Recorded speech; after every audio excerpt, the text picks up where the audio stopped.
자, 여러분 이쪽으로. 예. 자, 보세요. 예. 예수님의 초림 당시에 세계를 지배하던 그 나라는 로마입니다. 로마.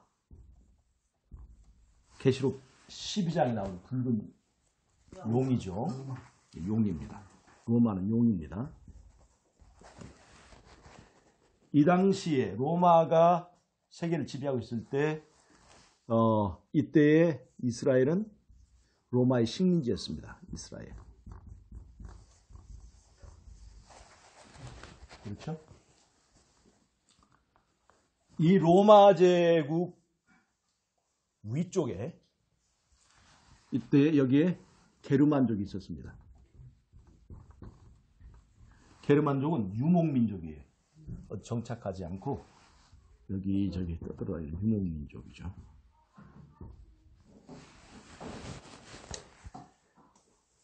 로마가 세계를 지배할 당시에 서양에서 용으로서 세계를 지배할 당시에 동시대에 동양에 용으로 떠오른 나라가 있었습니다.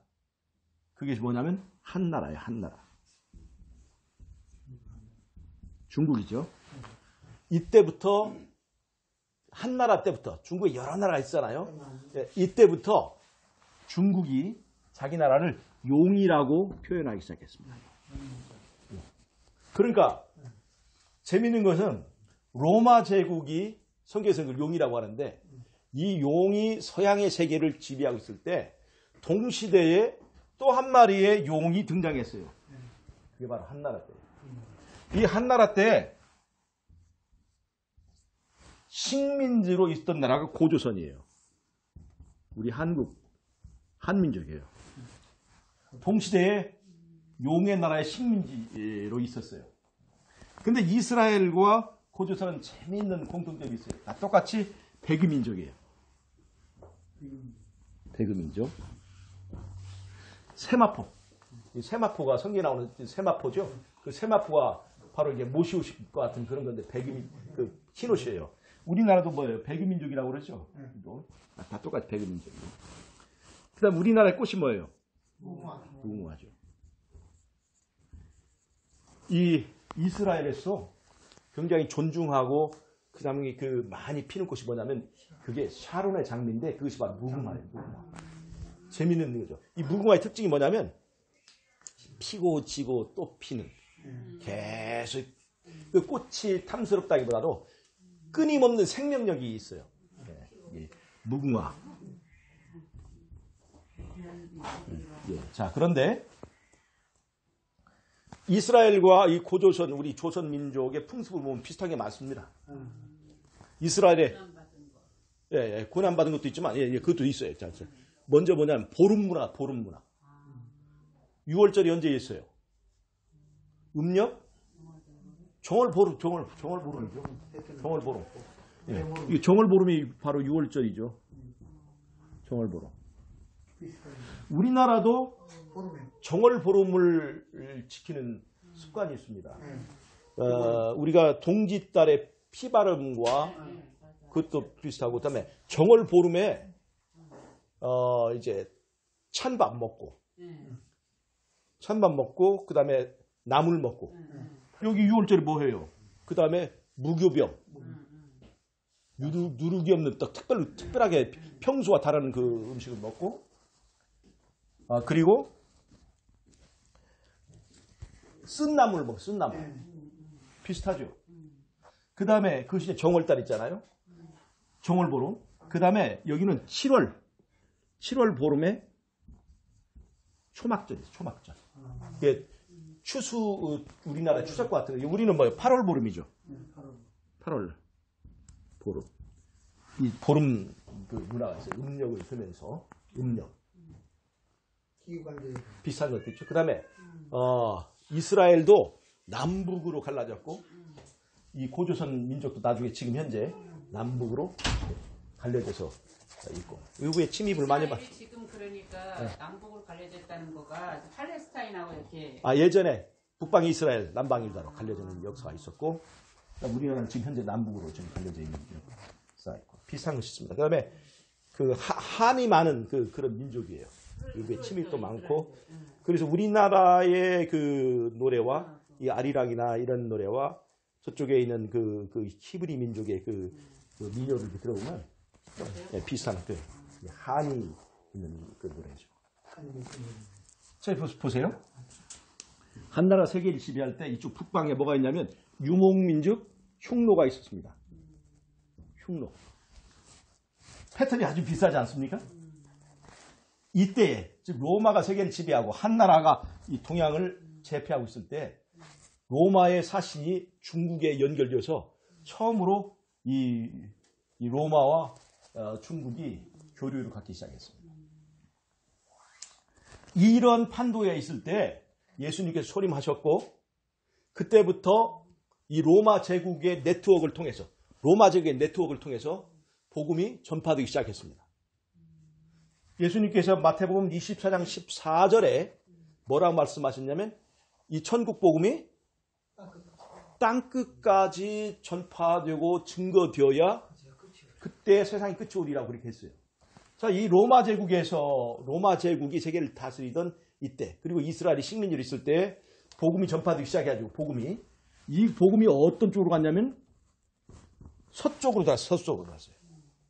서쪽으로 돌다가 이것이 나중에 유럽으로 갔고, 그 유럽으로부터 신대륙, 청교도를 통해서 신대륙으로 이렇게 돌았고, 그 신대륙 미국으로부터 복음이 와가지고 흘러들어와가지고 이 예수님이 재림할 때쯤에 이 복음이 어디 와서 꽃을 피웠냐면 바로 이 고조선 민족인 우리 한민족, 한국에 와서 이 복음이 확 꽃을 피웠어요. 무궁화 꽃이 확 여기저기 피는 것처럼 이 한국에 보면 다른 이 동양의 어떤 나라들과 비교할 수 없이 십자가 꽃이 막 보면 이렇게 꽃이 피었습니다. 이 복음의 물결이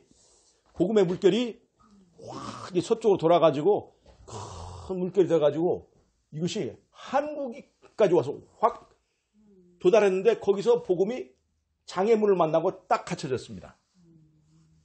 그 장애물이 뭐냐면 바로 휴전선이에요. 휴전선 위쪽에 김정은이가 있고 지금 현재 그 위에 시진핑이가 있어요. 자, 보세요.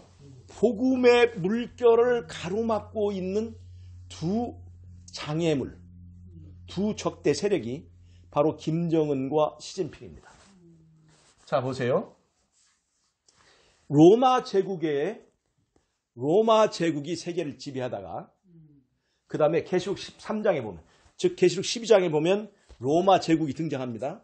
계시록 13장에 두 세력이 나와. 하나는 로마 카톨릭이죠.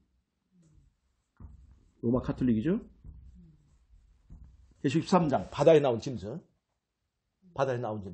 계시록 12장에 있는 똑같은 10뿔과 7머리 가진 용은 정치적인 로마지만 그 당시에 황제 숭배도 있었습니다. 이 로마예요. 그런데 계시록 13장에 두 짐승이 나오는데 하나는 로마 카톨릭, 하나는 두 뿔 가진 새끼 양 같은 짐승이에요. 새끼 양이 아니라 새끼 양 같은 짐승이에요. 다른 말로 하면 어린 양 같은 짐승이에요. 새끼 양이 어린 양이죠. 어린 양 같은 짐승이 나옵니다. 새끼 양 같은 짐승이 겉모양은 양의 모양을 하고 있는데 그 입에서는 무슨 말이 나오냐면 용같이 말을 하는 거예요. 속은 용인 거예요. 이게 무슨 말이냐면 계시록 12장에 나오는 용이 이 마지막 때가 가까워졌을 때 하나의 종교적 계통은 로마 카톨릭이 이어받고 정치적 계통은 누가 이어받냐면 바로 어린 양 같은 짐승, 바로 우리가 아는 대로 미국이 이어받습니다. 정치적인 계통은 로마 카톨릭이 이어받고 그 다음에 아니, 종교적 계통은 로마 캐톨릭이 이어받고, 그 다음에 이 정치적인 그 로마의 계통은 미국이 이어받았습니다. 그래서 이 미국이 이 색장 같은 짐승이 용같이 말하는 거예요. 자, 사단의 두 가지 속성이 뭐냐면, 하나는 거짓말입니다. 1번 거짓말. 2번 살인합니다. 요한복음 8장 44절을 보면 사단을 처음부터 거짓말한 자요 살인한 자라고 그래요. 그래서 거짓말과 폭력, 이것이 사단의 두 가지 전략이에요. 두 가지 사용 방법이에요. 그래서 이 거짓말은 바로 이게 종교적인 그 형태를 말하는 거예요. 진리를 왜곡하고 거짓말로 사람을 속이고, 바로 그래서 이 거짓말의 저기를 이 로마 카톨릭이 이어받고, 그 다음에 이 힘, 정치적인 힘을 이어받은 게 이게 새끼 양 같은 짐승, 바로 미국을 말합니다. 자, 그런데 지금 이제 이 용의 계통을 미국이 이어받았죠. 그럼 서양의 용의 계통을 이어받은 것은 미국입니다. 그 다음에 동양의 용의 계통을, 한 나라의 계통을 이어받은 것 지금 뭐예요? 시진핑이죠. 지금의 공산당 정권이죠. 두 용이 지금 대립하고 있습니다. 특별히 이 한반도의 사태를 두고 지금 대립하고 있어요. 누가 이 두 마리의 용 중에서 누가 이 여의주를 차지할 것이냐? 누가 차지할 것 같습니까? 서양의 용이 여의주를 차지하게 되어 있습니다. 자, 보세요. 우리는 지금 세상 사람들은 모든 여러 가지 현상들을 정치적으로 해석을 하려고 하지만 우리는 종교적으로 그것을 볼 수 있는 안목이 있습니다. 하나님의 그 말씀, 예언의 말씀을 통해서 보면 서양의 용, 미국이 세계를 지배하게 되어 있습니다. 왜? 그 미국이 제패한 세계의 패권을 가지고 거기에 누가 결합하게 돼요? 로마 카톨릭이 결합을 해서 마지막 때에 합쳐진 로마 제국의 위력을 행사할 것이에요. 그러면 지금 미국과 중국과의 싸움이 이렇게 벌어지고 있잖아요. 경제전쟁 막 벌어지고 있고, 여기저기서 지금 대립하고 있습니다. 여기저기서 대립하고 있어요. 저 남중국 해에서 지금 대립하고 있고, 한반도에서 대립하고 있고, 다 대립하고 있는데, 결국은 누가 패권을 주게 될까요? 미국이 패권을 주게 되어 있습니다. 이것이 종교적 안목으로 볼 때 그렇습니다. 우리는 그것을 압니다. 중국은 미국과의 대립에서 쓰러질 수밖에 없습니다. 지금 경제 대립을 하고 있잖아요. 경제 전쟁을 통해서 이미 중국은 절반이 다 거덜나 버렸습니다. 그러니까 미국과 중국과의 싸움에서 미국이 패권을 차지하고 전 세계를 장악하는 그런 질서가 확립됐을 때, 그때 일요일협령, 짐승의 우상을 세우고 일요일협령을 내리고 강제할 때, 그때 세계를 그 강제력을 행사할 수가 있는 거예요. 그래서 미국이 패권을 차지하게 돼 있어요. 그러면 중국과 이 시진핑 정권, 공산당 정권과 김정은의 공산당 정권이 무너져야 될까요? 안 무너져야 될까요? 무너져야 되는 거예요. 자, 그러면 보세요. 지금 공산당 정권이 무너지게 생겨가요? 안 무너지게 생겨가요? 그럴 것 같아요. 지금 보세요. 지금 북한이 핵을 개발하는 문제로 어디와 부딪혔습니까? 미국과 부딪혔죠. 왜 미국은 왜 그럴까요? 미국은 자기네만 핵을 만들 수 있는데 얘네는 네, 이 잘 보세요. 이 미국이 지금 세계의 경찰 역할을 하고 있잖아요. 지금 미국과 대립하고 있는 나라가 이 중국뿐만 아니라 저쪽에 이란도 있고 또 저기 오사마 빈 라덴의 그 세력도 있고 IS도 있고 있잖아요. 미국을 굉장히 미워하는 데가 있죠. 근데 북한이 핵을 만들면 자기들만 지키려고 할까요? 나중에 어려우면 핵무기를 팔까요? 안 팔까요? 파는 거예요. 그럼 팔면 북한에게만 핵이 있을 때는 그건 남한에게만 위협이 되겠지만 이 핵이 만약에 이란으로 가고 이 핵이 만약에 IS로 가고 이 핵이 오사마 빈 라덴의 그 세력에 예? 알카이다로 가고 가면 이 세상에 이게 여기에 굉장히 혼란이 올까요? 혼란이 오는 거예요. 그래서 미국은 절대로 북한에다 핵을 용납을 할 수가 없는 거예요. 용납할 수가 없는 거예요. 근데 러시아나 중국은 이렇게 핵을 가지고 있지만 그나마 그 나름대로 책임감 있는 행동을 하기 때문에 그래서 서로 용납을 하는 거예요. 근데 북한은 용납할 수 없어요. 왜냐하면 무기를 다 팔거든요. 이렇게 이란이나 이런 뭐 시리아나 이런 다 하기 때문에 북한만큼은 절대로 용납할 수 없어가지고 유엔 결의를 했습니다. 왜냐하면 핵을 가지고 있는 나라이기 때문에 외부적으로 공격할 수가 없어요. 공격하면 어떻게 돼요? 쏴버리죠. 자기만 죽을 거냐? 죽을 때는 터트리고 죽는 거죠. 그 핵무기가 무서운 게 바로 그거예요. 공격하지 않아도 같이 터트린다는 거죠. 그러면 남한에라도 쏘기만 한다면 큰 문제 아니에요.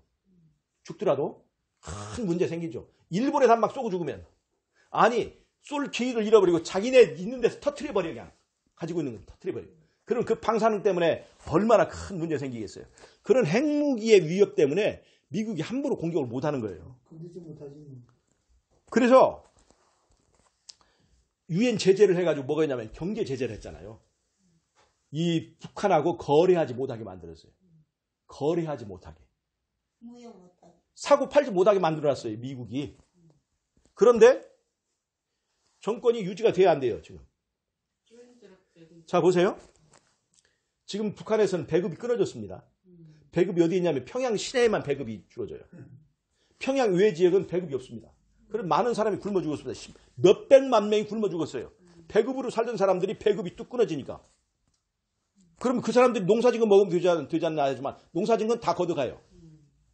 농사진 거 다 걷어가고 배급은 안 줘요. 그러니 사람이 굶어 죽죠. 그래서 이 사람들이 어떻게 됐냐면 장마당을 통해서 중국에서 이제 밀무역을 하게 된 거예요. 중국과 이 북한과의 관계는 그 압록강이 그게 큰 강이 아니고 그냥 왔다 갔다 건너갈 수 있는 그런 정도거든요. 그러니까 그 긴 그 압록강변을 다 봉사할 수 없으니까 거기 쪽에서 다 밀무역하고 그렇게 해서 이 장마당을 통해서 그나마나 근근히 유지를 하고 있는 거예요. 그런데 무너질 것 같은데 그런 것들 때문에 중국과 연결 때문에 이 북한이 지금 유지되고 있는 거예요. 그런데 북한의 붕괴는 우리가 종교적으로 봐야 돼. 종교적으로.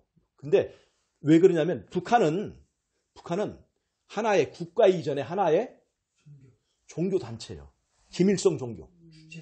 주체사상 종교. 김일성 우상화가 돼 있고 김일성이 하나님 자리에 있어요. 이 하나님 자리에 앉아서 하나님께 도전하는 이 북한의 사이비 종교. 이 사이비 종교를 하나님께서 심판하실까 안 하실까요? 심판하셔요. 그래서 바벨론은 무너지게 돼 있습니다. 누구에 의해서? 하나님의 손에 의해서 무너지게 돼 있어요. 옛날에 바벨론이 무너질 때 유브라데 강물이 말랐습니다. 그래서 바벨론이 무너질 때마다 공통된 공식이 뭐냐면 유브라데 강물이 마르는 거예요. 외부의 힘으로 무너진 게 아니에요. 유브라데 강물이 말랐어요. 유브라데 강물을 믿고 그들이 그 안에서 잔치를 벌이고 있었습니다. 이 유브라데 강물은 뭐냐면 유브라데 강물을 끌어들여서 성 밖에다 운하를 넣어서 성을 지키게 보호하게 만들었어요. 강이 이 바벨론 이 성을 휘어감고 있어서 그래서 이 바벨론을 지키는 보호막이 바로 유브라데 강이에요.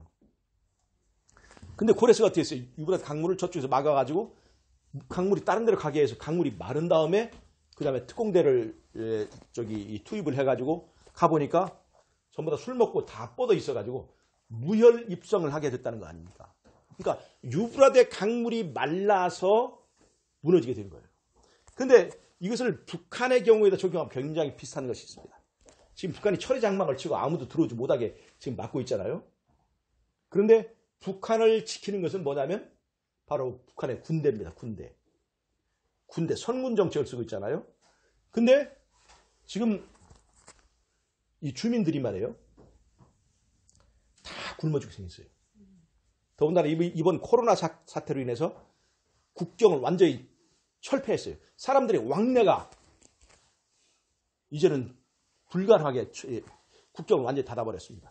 심지어 탈북한 사람들이 중국으로 갔는데 잡혔어요. 그러니까 이 북한을 보내야 될 거 아니에요? 그것도 못 들어오게 할 정도로 다 막아버렸어요. 왜냐하면 북한은 방역 체계가 허술하기 때문에 하나만 들어와도 지금 무너질 수밖에 없는 거예요. 그래서 지금 김정은이가 자기들의 그 코로나 방역 때문에 지금 이번에 편지를 보내가지고 SOS를 보낸 거 아시죠? 지금 무너져 가고 있는 거예요. 북한도. 자, 중국으로부터 오는 지원이 끊어져 버렸죠. 밀무역을 완전히 막아버렸으니까. 지금 국민들은 지금 거기 그 안에서 쌀값이 몇 배로 오르고 기름값 오르고 지금 난리라는 겁니다. 배급은 없지. 여러분, 이것이 바로 강물이 마르는, 인심이 마르는 거예요. 이불의 강물은 북한 주민들의 마음의 강이 마른 다음에, 즉 여론이 마른 다음에 인심이 돌아서고, 그 다음에 그것이 군대에 영향을 미쳐서 어느 날 저쪽에 유럽의 그 차우세스크, 유고슬라비아가 이렇게 하루에 망하는 것처럼 어느 날 군대의 힘으로 자기 스스로, 다른 외부적인 힘이 아니라 내부적인 그 힘에 의해서 어느 날 김정은 정권이 바벨론이 무너지듯이 갑자기 무너져 버릴 수 있다는 것입니다. 그런 일들이 굉장히 가까웠다는 거예요. 오늘 그 북한에 들려온 소식에 의하면 지금 북한의 이 분위기가 너무나 심상치 않다는 거예요. 지금 터질 듯 하다는 겁니다. 지금은 총칼이 무서워서 이렇게 나서지 못하는 사람들이 어느 날은 견딜 수 없어가지고 이리 죽으나 저리 죽으나 마찬가지라고 하면서 이제 폭발하는 순간 내부적인 이 붕괴에 의해서 북한이 무너질 수가 있다는 것입니다. 지금 정치적인 안목으로 보면 이 북한이 무너지지 않을 것을 생각하고 이 북한 정권을 이제 보장을 해주고 북한 정권과 남한이 사회주의 헌법을 만들고 이 한반도 내 두 정부가 연방제를 이뤄서 우리 잘 살자. 김정은 정권을 인정하고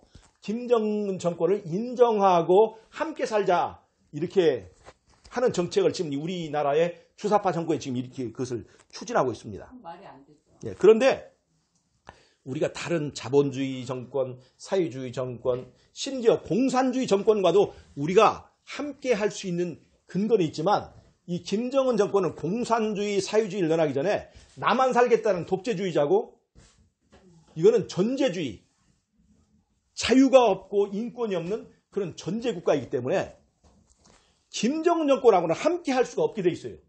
왜냐하면 김정은 정권의 통치 방법이 뭐냐면 거짓말이에요. 지금 북한이 지상 낙원이라고 지금 얘기를 하고 있고 자기네가 제일 좋은 나라라고 하고 있는데 그런데 만약에 그걸 개방해버리면 어떻게 될까요? 사람들이 모든 소식을 다 듣고 유튜브를 보고 그 다음에 어디를 왔다 갔다 할 수도 있고 그렇게 되면 정권이 유지될까 안 될까요? 절대로 개방할 수가 없습니다. 너무나 거짓말을 많이 했기 때문에. 그 다음에 김정은 정권은 이제까지 만약에 데모를 하거나 정부에 대해서 불평을 하거나 하면 어떻게 했을까요? 바로 잡아다가 수용소에 넣거나 바로 죽여버렸어요. 완전한 폭력으로 지배하는 세상이에요. 그 폭력으로 지배하는 세상에서는 그 어떤 힘을 놓는 순간 무너지게 돼 있어요. 그 힘이 뭐냐면 핵무기예요. 핵무기를 가지고 있기 때문에 다른 이 세력들이 꼼짝 못하는 거예요. 근데 만약에 핵무기를 포기하면 어떻게 될까요? 힘을 놓는 순간, 자유를 주는 순간 이 정권은 무너지는 거예요. 그러니까 김정은이 절대로 핵을 포기할까요? 안 할까요? 몇 년 전에 우리가 김정은이 핵을 포기할 것처럼 막 회담하고 막 하면서 통일될 것처럼 생각을 했죠. 근데 이 사람이 포기해야 안 포기해요? 절대로 포기하지 않는다는 걸 아시겠죠? 절대로 그 사람 포기하지 않는 것이 아니라 포기할 수 없는 거예요. 살려면. 핵을 포기하고 죽은 사람이 카다피잖아요. 리비아의 카다피. 절대로 포기하지 않습니다. 그래서 이거는 하나님의 손이 닿아야만 무너지게 돼 있어요. 그것이 뭐냐? 지금 이게 코로나 같은 사태입니다. 어떻게 이 역경 때문에 하는 것이니까 이게 지금 꼼짝없이 지금 터지게 돼 있습니다. 지금 이 코로나 사태로 인해서 시진핑도 굉장히 입지가 지금 어렵게 돼 있습니다. 그래서 아주 가까운 시일 내에 이 김정은 정권이 붕괴되게 돼 있습니다. 그럼 김정은 정권이 붕괴되면 미국과 중국과의 싸움에서 누가 승기를 잡는 것일까요? 미국이 승기를 잡는 것입니다. 그럼 중국은 지금 어떤 실정입니까? 국내 그 상황에. 저쪽 티베트가 지금 독립을 강력하게 요구하고 있습니다. 저쪽 위구르에서도 독립을 강력하게 요구하고 있습니다. 지금 홍콩이 지금 거의 독립을 갈망하고 있죠. 잘 보세요. 티베트는 중국의 면적의 7분의 1을 차지하고 있습니다. 위구르는 10분의 1을 차지하고 있어요. 그 다음에 티베트 독립하고 위구르 독립하고 잘 보세요. 지금은 모든 것을 강제적으로 군대로 가서 짓밟고 있습니다. 근데 북한 정권이 딱 무너진다. 그러면 거기에 미국의 세력이 이제 장악하는 거죠. 그렇게 될 경우에 중국과 미국은 이제 만주를 경계선으로 해서 이게 심각한 대립 가운데 있게 되는 거예요. 북한이 무너지면 그냥 쉽게 평화적으로 무너지고 막 이렇게 하는 게 아니라 그것은 바로 북한의 붕괴는 바로 중국에게 심각한 위험한 상황이 되기 때문에 중국도 가만히 있지 않습니다. 만약 북한 정권이 무너지면 중국 군대가 함경도나 이런 데로 진입할 수도 있어요. 그래서 이 북한의 붕괴와 함께 심각한 대립 현상이 일어나요. 그럼 이 북한 문제 때문에 중국의 군대가 어디로 이동해야 될까요? 어디에? 만주 쪽에 중점을 두고 군대가 이렇게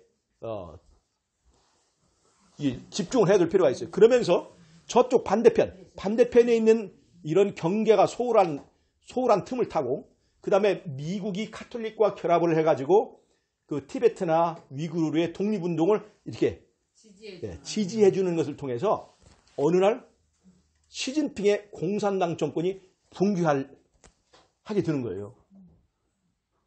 시진핑이 지금 이번에 코로나 사태로 인해서 수만 명이 지금 죽어가지고 중국 내에서 굉장히 여론이 안 좋습니다. 이런 것들이 쌓여가고 중국 정부의 잘못된 정책과 지도부의 무능이 드러나면서 그 다음에 여론이 돌아서고 그 다음에 어느 날 북한 정권 붕괴 후에 얼마 그렇게 오래 걸리지 않아서 중국의 시진핑 정권이 무너지게 되는 것입니다. 그래서 미국이 세계의 패권을 지배하게 되는 거예요. 그러면 어떤 일이 생길까요? 복음이 지금 어디까지 왔어요? 한국에까지 와서 꽃을 피면서 이 물결이 확 흘러 들어가려고 하는데 어디가 막고 있어요? 휴전선이라고 하는 댐이 막고 있는 거예요. 근데 저희 나라가요. 한반도는 저희 국토라고 헌법에 명시가 되어 있잖아요. 중국이 만주가 들어온다 했을 때 우리 정부의 허가는 안 받는 거예요. 왜 그러냐면 지금 북한과 중국은 군사 조약을 맺었어요.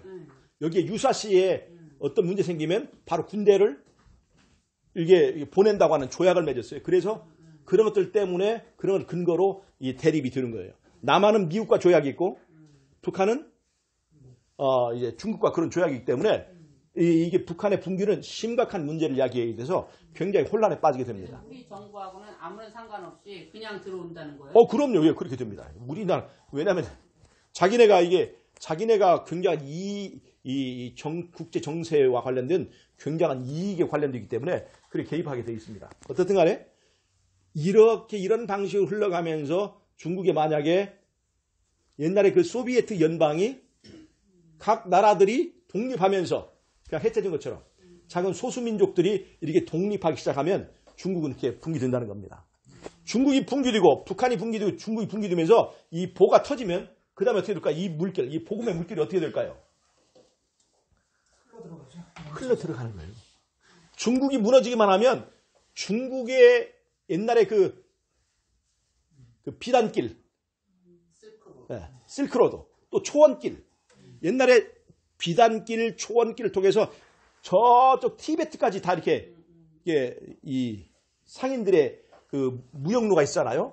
그런 중국의 이 네트워크를 통해서 어디까지 연결돼요? 우리가 티베트도 갈 수 있고, 그 다음에 유럽도 갈 수 있고, 티베트 넘어면 뭐예요? 거기가 네팔이고, 네팔에서 인도 가고. 이제 복음이 어떻게 될까요? 서쪽에서 로마 시대로부터 로마 제국에서 시작돼서 서쪽으로 돌아가지고 지금 어디에 왔어요? 반대쪽, 동쪽까지 지금 왔잖아요. 네? 그래서 한국에 와서 꽃을 피우고 여기서 물이 지금 확 고여 있는데, 물결이. 이 물을 가로막고 있는 댐이 무너지기만 하면 이 복음의 물결이 흘러서 반대편, 시작했던 곳까지 닿게 되면 마태복음 24장 14절에 말한 땅끝까지 복음이 한 바퀴 뺑 도는 그런 일이 이루어지게 되고, 그 다음에 예수님의 재림이 있게 되는 겁니다. 자, 그러면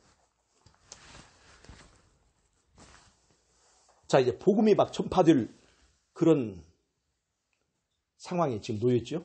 옛날에 초림 때 이스라엘을 사용하신 것처럼 마지막 때 이 종교심 많은 이 한민족, 한국 사람들의 그 종교성을 통해서 이 복음이 전파될 수 있는 쓰일만한 도구가 우리가 지금 그 위치상 되어 있는 거예요.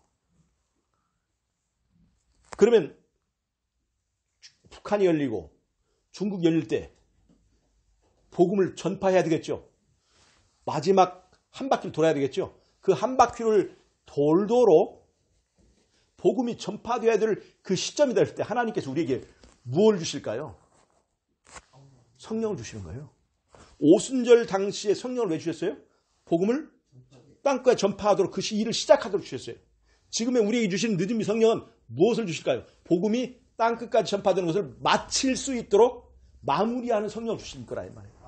그럼 북한이 무너지고 중국이 무너지는 그런 사건이 갖고 왔을 때 이 늦은비 성령의 이 역사가 일어날 것을 우리가 생각한다면 우리는 어떻게 알고 보면 굉장히 우리 자신을 살펴보면 엄숙한 거예요. 이게 굉장히 문제가 많아요. 우리가 성령 받을 준비가 돼 있느냐 이 말이에요. 세상적인 일에 그렇게 빠져 있고 아직도 아까 얘기했잖아요. 그 마른 마귀가 젖은 마귀가 되는 것처럼 사실 어떤 외부적인 형태의 신분만 바꿔줬을 뿐이지 내면에서 변화되지 않은 그걸 다 가지고 있는 우리가 다 알잖아요. 우리가 어떤 사람인지. 이런 우리들이 성령이 내릴 때가 가까웠는데 우리가 이대로 괜찮을 것인가 하는 거예요. 여러분 마지막 때에 미국과 즉 로마 제국의 정치적인 계통을 이어받은 미국과 로마 제국의 종교적인 계통을 이어받은 거짓말 세력과 힘의 세력이 합쳐져서 하나의 이 세계를 통일하려 할 것입니다. 그것이 바로 짐승의 우상을 세우는 거예요. 종교적으로 통일하는데 그 통일을 힘으로 해야 되는데 카톨릭 힘이 없으니까 미국과 결탁하는 거 아니에요? 이 통일하려는 거죠. 왜 통일을 하려고 할까? 왜? 잘 보세요.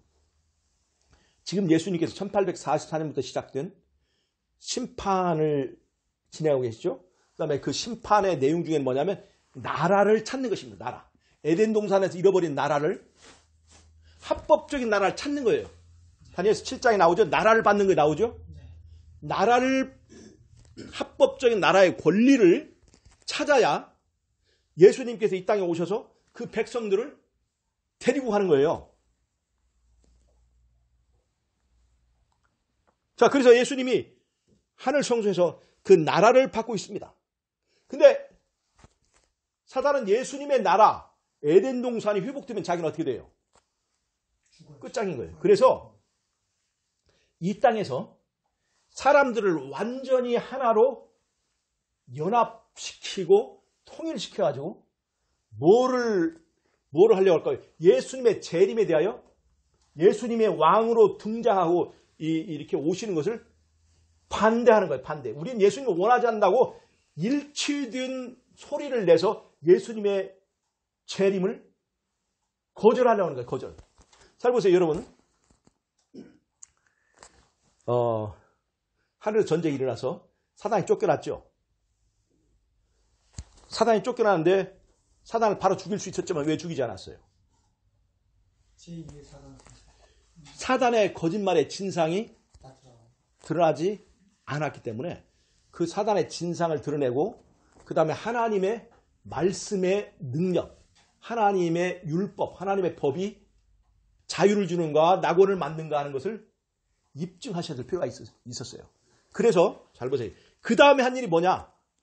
옛날부터 이런 하늘의 말씀에 대한 어떤 권위가 무너지고 말씀에 대한 의심이 나고 그 하나님의 통치에 대해서 도전하는 일이 있을 때 할 때 쓰려고 했던 계획이 있습니다. 그 계획이 뭘까요? 그것이 바로 인간의 창조 계획입니다. 무슨 말이냐? 천사보다 못하게 인간을 흙으로 만들지만 흙으로 만든 인간이 하나님의 계명을 지키고 하나님의 계명에 순종할 때마다 점점 변화되어서 더 아름답게 하나님의 영광을 드러내는 그 일을 통해서 사단이 말한 사단이 말한 주장이 거짓말이라는 것을 입증하게 하려고 했습니다. 하나님의 율법을 지킬 수 있나 없나? 그걸 누가 입증하려고 그랬어요? 아담과 하와가 그것을 입증시키려고 그랬어요. 천사보다 못하게 흙으로 만든 인간이 순종할 수 있는가 없는가를 하나님은 입증하고 싶었어요. 그래서 아담과 하와를 창조했습니다. 그리고 에덴 동산에는 선악과를 뒀습니다. 이 선악과는 바로 하늘의 대쟁투가 있었기 때문에 그것을 시험하듯 둔 거예요. 근데 아담과 하와가 어떻게 했어요?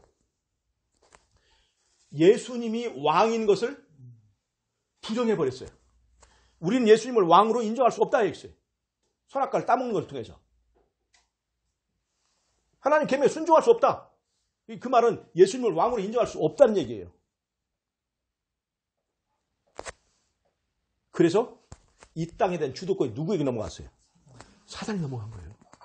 즉 사단이 예수님께 주장하는 주장보다도 하나님이 이 대쟁투를 위해서 창조한 인간들이 일치 단결해서 우리는 사단의 말이 맞고 예수님을 왕으로 인정할 수 없다라고 말하는 소리가 이 예수님에게는 큰 힘이 있는 거예요. 강제로 할 수 없어요. 근데 예수님께서 대쟁투를 해서 만드신 인간이 완전히 전부 다 일치 단계에서 우린 예수님이 오는 것을 예수님이 이 왕으로 이렇게 등극하는 것을 거절한다고 하는 그런 일을 하게 되면 그런 일이 이루어지면 예수님의 재림이 이루어질 수가 없는 거예요.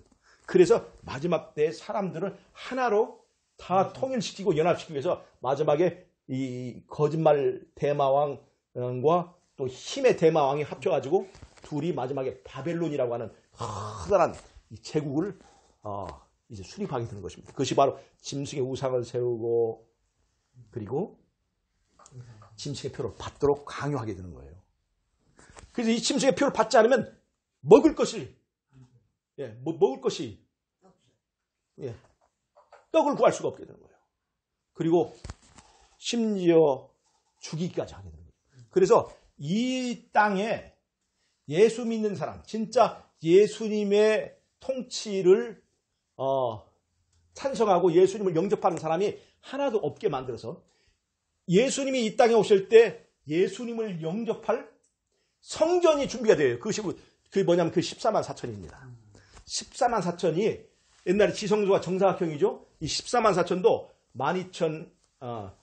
1200과 1200의 곱해서 만드는 정육각형의 수입니다. 그래서 이건 성전, 인적 성전인 거예요. 예수님을 영접하기 위하여 준비되어야 되는 성전이에요. 그래서 이 성전인, 인적 성전인 14만 4천이 준비되지 못하도록 바로 이 짐승의 우상을 세우고 짐승의 표를 강요하는 그 사건이 있게 되는 거예요. 그 사단은 그렇게 공격하는 것입니다. 자, 보세요. 이제 김정은 정권이 무너지고 시진핑 정권이 무너지고 복음은 땅끝까지 전파되는 일을 할 것이고 한쪽에서는 미국과 캐톨릭 연합에서 어떤 일을 할까요? 성도들을 핍박하는 일을 하겠죠. 자, 보세요. 공산당 정권은 붕괴되게 되어 있습니다. 중국과 연계된 정권은 붕괴되게 되어 있어요. 우리나라의 지금 주사파 정권도 시진핑 정권과 북한의 김정은 정권과 함께 운명을 같이 할 거예요. 무너지게 되어 있습니다. 그러면 지금은 말이죠. 지금은 동양의 용과 서양의 용이 서로 싸우죠. 서양의 용은 뭐냐면 우파입니다. 우파. 자유를 주장하는 거예요.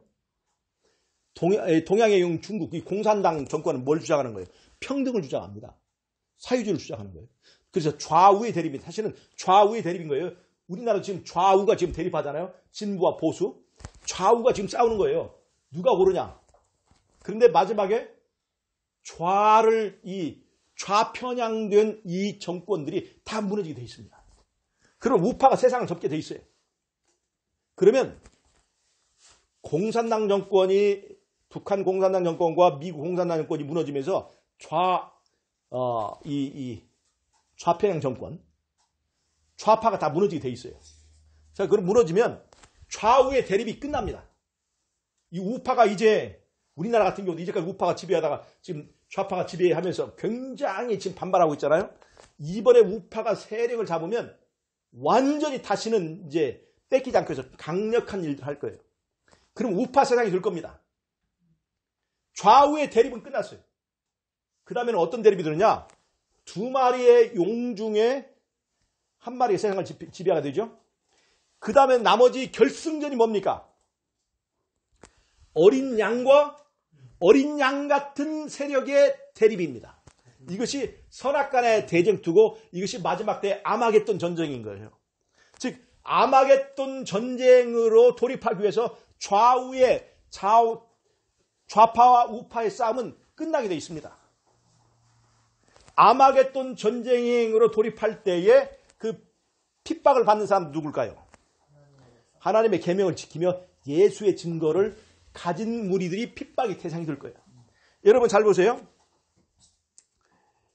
지금 이 코로나 사태 때문에 신천지가 지금 아주 타겟이 됐지 않습니까? 잘 보세요. 옛날에 네로 시대에 네로가 로마 시에다가 불을 붙였습니다. 자기가 멋진 시를 하나 쓰고 싶어서 로마 시를 불질러 버렸어요. 로마가 불타는 모습을 보고 감동받아 시를 쓰려고. 그런데 뭐 인심이 이제 막 네로가 불을 질렀다 하는 얘기가 막 돌고 나니까 이 네로 정권이 네로가 죽게 생겼어요. 그래서 어떻게 했어요? 그것을 누구에게 돌렸어요? 기독교인들, 유대인들에게 화살을 돌렸습니다. 그래서 기독교인들이 불리는 거야 하고 그 소문을 내가지고 이 네로를 향한 화살이 누구에게 다 돌아가게 됐어요? 기독교인들에게 돌아가게 됐어요. 여러분 잘 보세요. 지금 사실 이 코로나 사태, 한국의 코로나 사태를 보면 사실 정권의 책임이 많이 있습니다. 그 전에 차단을 했으면 이런 일이 생기지 않을 텐데 그렇게 차단을 하지 않고 친중 성향을 가진 이 정권이 중국에 그런 일을 조치를 하지 못하고 타이밍을 놓쳐가지고 결국에는 신천지에 터졌잖아요. 지금 인심이 막 이 정부에 대해서 아주 굉장히 반감을 가지고 있어요. 이 반감을 누군가에게 떠맡게 되는데 마침 신천지가 터진 거예요. 지금 어디다 포커스를 맞추고 있어요? 신천지에다 포커스를 맞추고 있는 거예요. 신천지가 지금 박살나게 됐잖아요. 그럼 잘 보세요. 신천지는 박살나야 되는 이 집단, 사이비 집단이잖아요. 이 신천지는 굉장히 사악한 집단입니다. 전도할 때 모든 거짓말을 사용해도 그 사람을 구원하는 일이면 다 된다 이거예요. 그것을 거짓말이라고 그 사람들 하지 않고 이거는 모략이라고 해요. 모략. 모든 거짓말을 다 동원합니다. 이 신천지는. 그래서 교인들을 막 교회에 침투해가지고 교회 자체로 막 다 넘어가게 만들고. 그 어떻게 하시는 줄 아시죠? 신천지 교인 하나가 교회에 들어가가지고 가서 열심히 일을 해요. 교회를 위해서. 칭찬받는데 제가 아는 어떤 그 전도사님이 잠깐 이거 쉬고 있는데, 이 교회 와서 그냥 무료 봉사하고 싶다고. 그래서 그 분 한번 모시자고 하면 어떻게 돼가지고 더군다나 월급도 안 받고 무료 봉사를 한다고 그러니까 와서 일하게 하는 거예요. 너무나 와서 일을 열심히 하는 거예요. 너무나 열심히. 그래가지고 이 사람이 점점 이게 사람들의 마음을 다 이제 얻고 그러면서 이제 전도를 하는 거예요. 근데 그 전도를 할 때마다 누가 들어오냐면 신천지 교인들이 들어오게 만드는 거예요. 교회에. 신천지 자기네 지금 이미 다 준비된 사람들 오니까 전도를 엄청 잘하잖아요. 교회에서 완전 인심을 얻고 사람들의 참 저 전도사님 아주 유능한 사람이야. 이렇게 세력이 확보된 다음에는 누굴 공격하냐면 담임 목사를 공격하는 거예요. 그 장로님한테 내가 아는 이 사람이 저 목사님 때문에 목사님 설교가 마음에 안 들어가지고 나 교회 안 다니고 싶다고 합니다. 장로님한테. 그 장로들을 선동해가지고 목사를 가르치게 만들어요. 그런데 그렇게 할 때 신천지 교회에 옛날 개신교 출신 목사가 있어요, 없어요? 그런 사람은 우리가 잘하는 목사님 있는데 설교 잘합니다. 그러니까 그 사람들이 완전히 이제 다수결을 이루어가지고 신천지에 들어가 있는 목사를 그 교회다 앉혀놓는 거예요. 그럼 교회를 완전히 다 장악해버린 거죠.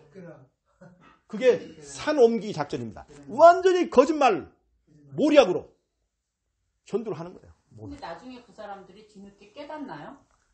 어떻든 간에 그렇게 한번 하기만 하잖아요. 그러면 신천지에 체계적인 성경 공부가 있습니다.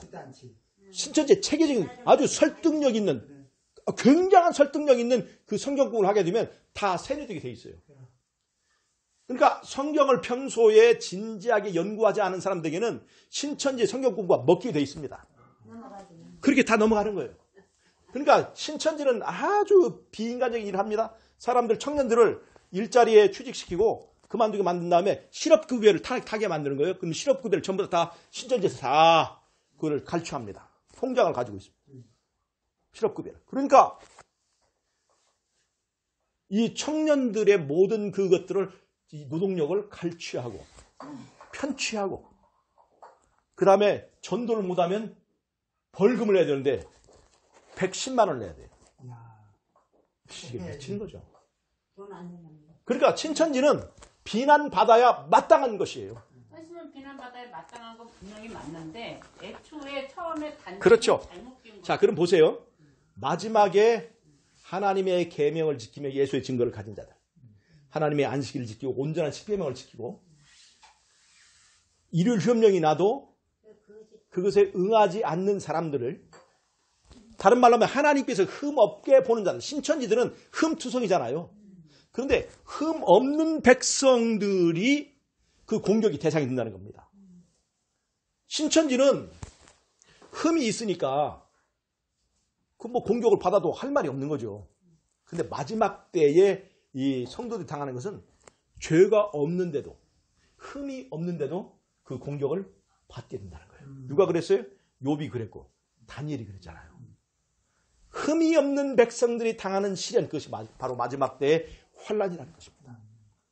자, 베드로 전서에서 베드로는 이렇게 얘기합니다. 왜 이 베드로 전서가 쓰여진 그 배경이 뭐냐면 바로 로마에서 일어난 화재 사건. 기독교인들이 바로 이게 불을 지르고 테러하고 아주 사회의 악이라고 하는 손가락질을 받던 때에 그때에 이 주어진 권면이 바로 베드로 전서 후서예요. 근데 베드로는 뭐라고 하느냐? 그러니까 기독교인이라고 하면 굉장히 공격이 대상이 되고 누명을 쓰고 있는 이 기독교인들에게 베드로는 뭐라고 그러냐면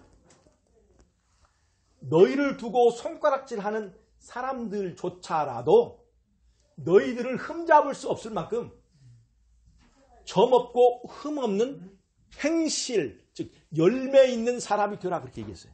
흠없는 사람이 되라고 그랬어요. 누구도 흠잡을 수 없게?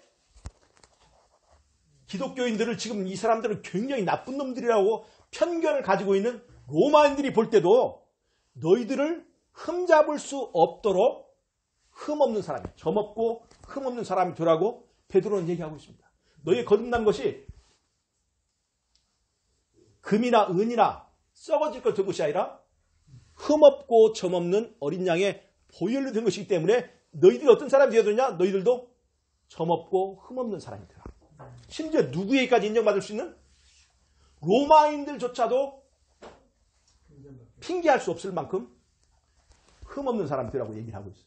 여러분, 마지막 때에 하나님의 백성들이 그런 공격을 당할 때 심지어 우리를 공격하는 사람조차도 저 사람들은 원래 흠이 없는 사람이야. 저 사람들은 정말 그 입에 거짓이었고 흠이 없는 사람이라고 그들조차도 인정할 수밖에 없는, 심지어 누구마저도 인정해야 돼요? 사단마저도 인정할 수밖에 없는 그런 사람이 되라고 베드로는 얘기하고 있는 것입니다. 여러분 잘 보세요. 우리는 흠없는 사람, 품성이 있어야만 구원을 받습니까? 잘 보세요. 우리의 구원은 뭐냐면 딱 한 가지 조건이에요. 예수와 내가 하나 되었는가 아닌가. 그것이 바로 구원의 조건이에요. 근데 예수와 내가 하나 되었는가는 어디에서 이루어지는 겁니까? 말로 이루어집니까? 내면에 내 속에 있는 지성소에서 아무도 모르는 내 마음속에서 이루어지는 일입니까? 마음속에 이루어지는 일이죠. 그러니까 나와 예수, 내가 예수님 영접했는지 안 했는지는 다른 사람이 알 수 있어요, 없어요? 누구만이 알아요? 하나님만이 아는 거예요. 예수님만이 아는 거예요. 그래서 누구만이 심판할 수 있어요? 하나님만 심판할 수 있어요. 아무도 그걸 판단하면 안 돼요. 구원에 관해서는 그렇습니다. 그런데 여러분, 대쟁투에 관해서는 얘기가 좀 달라집니다. 잘 보세요. 욥을 두고 예수님과 사단이 내기를 벌였죠. 뭐라고 그랬어요? 예수님은 나를 믿는 사람 중에 순전하고 흠이 없는 사람이 있다는 거예요, 없다는 거예요? 그게 누구라고요? 욥을 보라. 사단은 뭐라고 그래요? 콧방귀를 팡겼죠. 아이고. 예수님이 욥에게 주신 축복 때문에 그렇게 하나님을 경배하는 것처럼 보이지만 그가 가진 것을 다 가져가 버리면 절대로 아닙니다. 사단은 자신이 있었어요. 그래서 예수님께서 뭐라고 그랬어요? 여호와께서 그래 네 말대로 욥이 가지고 있는 축복을 한번 다 걷어봐. 다만 뭐만 하지 말고 죽이지만 말고. 그래서 14만 4천도 죽지 않습니다. 다 걷었습니다. 그게 환란이에요. 욥의 환란이죠. 1차 환란, 2차 환란이죠. 그런데 욥이 이겼어요, 못 이겼어요? 이겼어요. 누구도 인정했습니까? 사단도 인정했어요. 그러니까 내기를 예수님과 사단이 내기를 했는데 누가 승복을 해야 돼요? 사단이 승복을 할 만큼 외부적으로 그것이 표현돼야 돼, 안 표현돼? 표현돼야 되는 거예요. 마지막에 선악간의 대쟁투는 예수님이 흠없으면 인정이 돼야 안 돼요. 됐어요. 잘 보세요. 계시록 14장 1절부터 5절까지 보면 어린 양이 앞서가고 어린 양 뒤를 따라가는 누가 있습니까? 14만 4천이 있습니다. 근데 계시록 14장 1절에서 5절까지 보면 어린 양이 흠없다는 얘기를 하는 것이 아니라 어린 양이 어디로 이끌든지 따라가는 그 14만 4천이 그 입에 거짓이 없고 흠이 없다라고 얘기하고 있어요. 원래 흠 없으면 누구 건데? 앞서가는 예수님 거예요. 근데 여기서 강조하는 것은 예수님의 흠 없으면 이미 접고 넘어갔어요. 그건 좋다 이거야. 근데 예수님은 예수 믿는 사람을 흠없게 만들어줄 수 있느냐 없느냐에 관한 내기가 남아있는 거예요. 예수 믿는 사람을 흠없게 만들어줄 수 있느냐 없느냐. 그것이 바로 계시록 14장 1절에서 5절까지 분명한 결과를 보여줍니다. 이 흠없게 되는 것이 우리는 인간이기 때문에 죄 지을 수밖에 없지만 하늘 성소에서 흠없는 걸로 쳐준다는 얘기입니까? 아니면 실제로 이 땅에서 흠없게 된다는 것입니까? 거기를 가만히 보면 그 입에 거짓이 없고는 실제 삶입니까? 하늘에서 이루어지는 일입니까? 실제 삶이에요. 거짓이 없고 흠이 없는 사람이다. 이거는 실제 삶에서 그렇게 된다는 거예요. 예수님께서 우리를 그렇게 만들어준다는 거예요. 내기를 두는 거예요. 그러니까 내가 흠 있고 이 점 많은 이 사람이 예수를 믿고 변화되면, 그래서 내가 죄와 이 싸움에서 이기게 되면, 내가 이기면 누가 이긴다는 거예요? 예수님이 이긴다는 겁니다. 사단과 예수님과 싸움에서 예수님이 이기는 거예요. 그러니까 내가 이기면 예수님이 이기는 거예요. 예. 그래서 예수님은 나를 흠없는 상태로 만들어 주심으로 예수님 승리할 수 있기 때문에 마지막에 그 싸움이 이루어진다는 거예요. 그러니까 이 14만 4천의 흠없음을 이루지 못하도록 사단은 모든 정치적, 종교적인 힘을 다 동원해서 공격할 것이다 이 말이에요. 그런데 마지막 때에 심지어 누구까지 인정하는 사단마저도 인정할 수밖에 없는 흠없음에 도달하는 백성이 있어야 된다는 것입니다. 근데 그것이 품성화돼야 돼요. 왜 품성화돼야 돼요? 잘 보세요. 우리가 일시적으로 예수님을 믿고 잠시 흠없는 상태에 있을 수 있지만 우리는 곧 다시 어떻게 됩니까? 다시 또 죄를 짓게 되고. 이것이 변동이 있어요, 없어요? 변동이 있어요. 그런데 이 변동은 왜 있는 겁니까? 우리에게 변할 수 있는 자유를 주셨기 때문에 그런 거예요. 그러니까 우리가 하나님의 율법을 순종하고 믿는 것이 우리의 자발적인 의지에 의해서 되도록 하나님께서 그 자유를 허락해 주신 거예요. 그런데 앞으로 내가 흠없는 삶을 살지 못하도록 여러 가지 핍박이 있을까요, 없을까요? 유혹이 있을까요, 없을까요? 욥의 친구처럼 잘 준비된 신학자들의 신학적인 공격이 있을까요, 없을까요? 있어요. 그래서 예수님은 우리가 그때에 어떠한 핍박, 어떠한 유혹이 있어도 변하지 않을 만큼의 상태에 도달하기를 원하십니다. 자, 늦은비 성령이 일어나면 우리에게 커다란 성령의 은사가 있어요, 없어요? 병 고치는 일이 있어요, 없어요? 죽은 자를 살리는 일이 있을까요, 없을까요? 있어요. 근데 그 전에 내가 이기심을 버리지 않고 교만심을 버리지 않으면 내가 병 고치는 능력을 가지고 예수님께 영광을 돌릴까요? 아니면 지가 이만희처럼 교주가 돼버릴까요? 내가 변화되지 않고 그 성령의 은사를 받으면 절대로 구원받지 못합니다. 그래서 성령의 은사라고 하는 것은 하나님이 나를 완전히 장악하게 됐을 때 나타나는 현상이에요. 그래서 하나님이 나를 완전히 장악할 수 있도록 내가 자아가 죽는 현상이 그 전에 반드시 일어나야 되는 거예요. 즉 품성의 변화가 일어나야 되는 거예요. 사람이 변화되는 거예요. 그리고 그것이 이제 더 이상 변하지 않는 상태가 되었을 때 그걸 뭐라 어떤 상태라고 하냐면 그걸 품성화되었다고 하는 거예요. 대나무가 처음에 죽순 나올 때는 부드러워야 안 부드러워요. 그때 휘면 휘어져야 안 휘어져요. 휘어져요. 그런데 이것이 한 얼마 지나면 이것이 단단해지게 굳어지죠. 그러면 이게 휘어집니까? 휘어지지만 이건 변해 안 변해요. 놓으면 다시 또 원래 상태 돌아가는 거죠. 바로 이것이 품성화의 의미입니다. 저희가 우리에게 사는 동안에 하나님께서 여러 가지 환난과 시련과 실패와 좌절을 주죠. 그럴 때마다 우리는 그것을 통해서 예수 믿는 연습을 하는 거예요. 죄를 이기는 연습을 하는 겁니다. 그 연습이 깊어지면 어떻게 될까요? 우리의 신앙이 습관화됩니다. 점점 더 깊어지고 깊은 예수님과의 교감과 교통이 이루어져서 정말 이제 예수님 없이는 살 수 없는 어떤 변하지 않는 깊은 경지에 들어가게 될 때 우리는 이제 품성화 됐다는 거예요. 그럼 그때는 하나님께서 뭘 주셔도 될까요? 늦은비 성령을 주셔도 되는 거예요. 그러면 이제 잘 보세요. 우리에게 이른비 성령의 역사와 늦은비 성령의 역사가 있는데 이른비 성령은 우리가 변하게 만드는 거예요. 변한 게. 근데 늦은비 성령이 내리잖아요. 그럼 늦은비 성령이 뭐냐면 그것이 바로 인치는 겁니다. 이제는 변하지 않게 만드는 거예요. 아시겠어요? 그러니까 늦은비 성령이 오면 나는 변할 거야 하는 건 잘못된 거예요. 늦은비 성령은 그 전에 변화된 것을 이제는 변하지 않게 딱 인쳐버리는 그런 일을 할 것이라는 것입니다.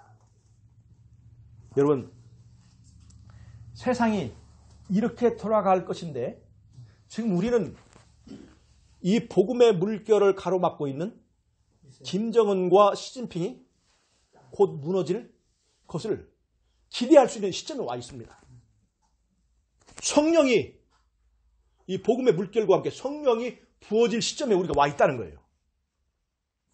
그런데 우리는 변하지 않고 있습니다. 우리가 준비되지 않았어요. 왜 김정은 정권이 무너지지 않고 있을까? 여러분 정답을 한번 말해보세요. 정답을 내가 준비되지 않기 때문에 그렇습니다. 내가 준비되지 않기 때문에. 내가 죽어야 돼. 네, 내가 준비되지 않기 때문에. 김정은 정권이 무너지면서 복음이 그 무너지는 그 길을 따라서 복음의 물결이 가야 될 텐데 그때 성령이 주어져야 되는데 내가 성령 받을 준비가 되지 않았기 때문에 여러분 그 정권을 지켜주는 것은 누가 지켜주는 거예요? 지금 알고 보면 내가 지키는 거예요. 내가 김정은 정권을 지켜주고 있는 거예요. 내가 준비되고 있지 않기 때문에. 잘 보세요. 가나안을 바로 줄 수 있었지만 하나님께서 아브라함에게 약속한 가나안을 때가 될 때까지 기다리게 했어요. 왜 그럴까요? 가나안이 무너질 준비도 안 돼 있을 그 가나안의 주가 차지 않았을 뿐만 아니라 이스라엘이 준비되지 않았기 때문에 가나안을 얻을 수가 없었습니다. 자, 보세요. 우리가 이런 시점에서 이제는 좌우의 대립이 끝나고 그 다음에 선악간의 대쟁투, 아마겟돈 전쟁으로 돌입하려고 하는 이 시점이 가까운 이 시점에서 우리는 어떻게 준비되고 있는가? 우리는 정말 아마겟돈 전쟁을 위해서 준비하고 있는가? 살펴봐야 되는 시점이라는 것입니다. 여러분 정말 잘 준비된 저와 여러분이 되시기를 바랍니다. 이 북한이나 중국의 정권이 무너지는 것과 그것에 앞서서 내 안에 있는 바벨론이 무너져야 된다는 거예요. 내 안에 있는 바벨론이 굳건하게 서 있는데 북한이 무너지고 중국이 무너지면 뭐예요? 내가 죽는데. 여러분 세상이 이렇게 흘러가고 이제 중국도 그 명을 다할 그런 시점이 됐는데 우리 안에 바벨론이 무너질 수 있도록 내 안에서 먼저 개혁이 이루어지는 저와 여러분 되시길 바라면서 오늘 말씀을 마치도록 하겠습니다.